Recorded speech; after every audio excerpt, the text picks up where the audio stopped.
good morning, and welcome to Charles Travels.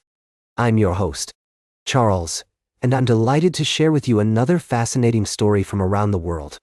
Today, we're taking you to the beautiful island of Amami in Japan, where a most unusual crime has been uncovered. Imagine a place where crystal-clear waters meet pristine beaches, and the sound of waves gently lapping against the shore creates a soothing melody. This is Amami Island, a haven for nature lovers and a popular tourist destination. But, as we've just learned, it's also a hub for some rather curious activities. According to reports from the BBC, 3 men have been arrested for attempting to smuggle thousands of hermit crabs out of the country. Yes, you heard that right. Hermit crabs. These charming crustaceans, with their spiral shells and endearing nature, are a beloved part of Amami Island's ecosystem. As the story goes, hotel staff became suspicious when they noticed a rustling noise coming from the men's suitcases. Upon further investigation, authorities discovered not 1, not 2, but thousands of hermit crabs, weighing a staggering 95 kilograms.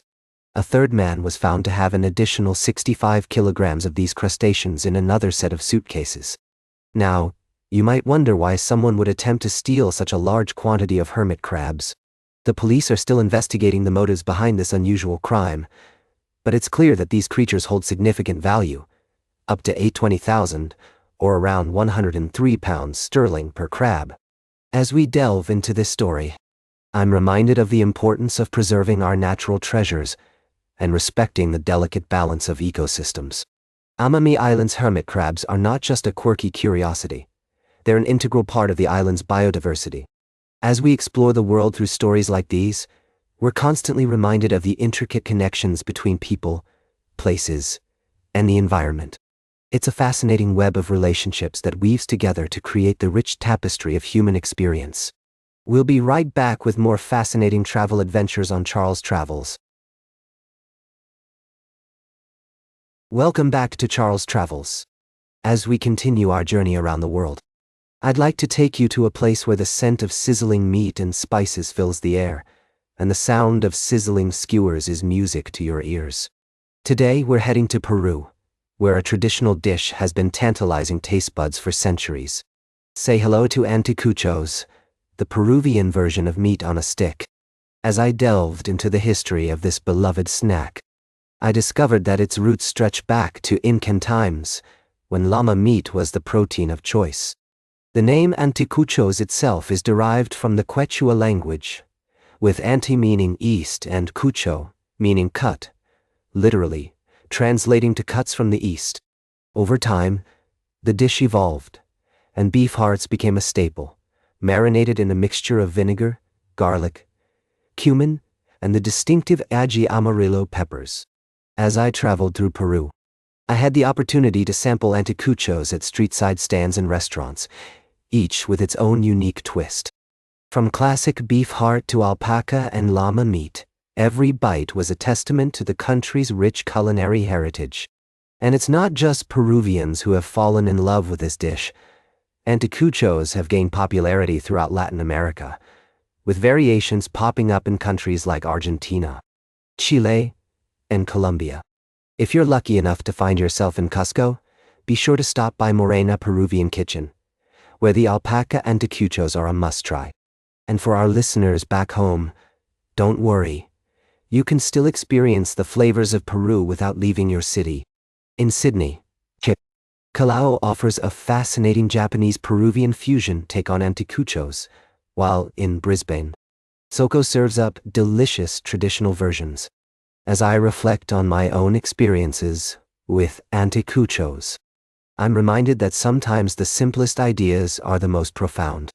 A few ingredients, some skilled grilling, and a dash of cultural heritage can come together to create something truly special.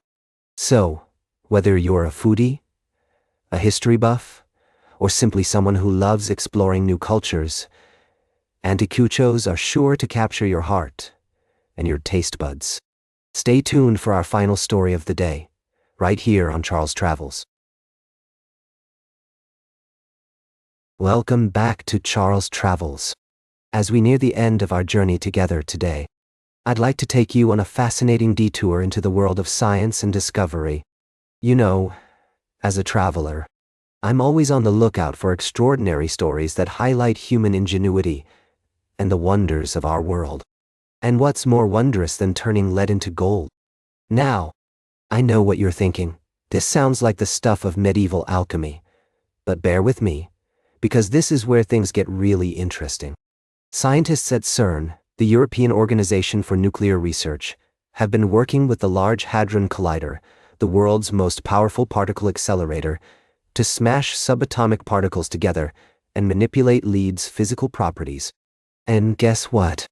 They've actually succeeded in converting lead into gold, albeit for a fraction of a second. As I delved deeper into this story, I was struck by the sheer scale and complexity of the experiment. The LHC is a marvel of modern engineering, capable of accelerating particles to nearly the speed of light and then smashing them together with incredible force. It's like a giant high-tech alchemical furnace where scientists can recreate the conditions that existed in the universe just after the Big Bang. Now, I know some of you might be thinking, but Charles, this is all well and good, but what about the gold? Can we make jewelry out of it? Well, unfortunately, the answer is no. At least, not yet. The amount of gold produced in these experiments is incredibly small.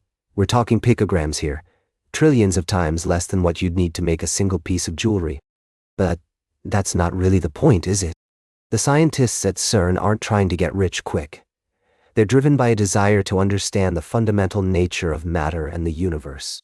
They want to know how particles interact with each other and what happens when you push them to their limits. It's a quest for knowledge that's both fascinating and humbling, reminding us of just how small we are in the grand scheme of things. As I reflect on this story, I'm struck by the connections between human curiosity, scientific discovery, and the natural world. We often think of science as a dry, abstract pursuit, but it's really about exploring the wonders of our world and pushing the boundaries of what we thought was possible. And that's exactly what these scientists have done. They've pushed the boundaries of what we thought was possible, and in doing so, they've reminded us of the magic and mystery that lies just beneath the surface of our everyday reality. So, the next time you hear someone say that science is boring or irrelevant, just remember, it's the scientists who are turning lead into gold, one particle at a time. That's all for today's Charles Travels. Remember to like, share, and subscribe. And until next time, keep on traveling. Whether you're exploring the wonders of the natural world or the frontiers of human knowledge, always keep your sense of curiosity and awe alive, and never stop wondering at the incredible stories that make our world such a fascinating place.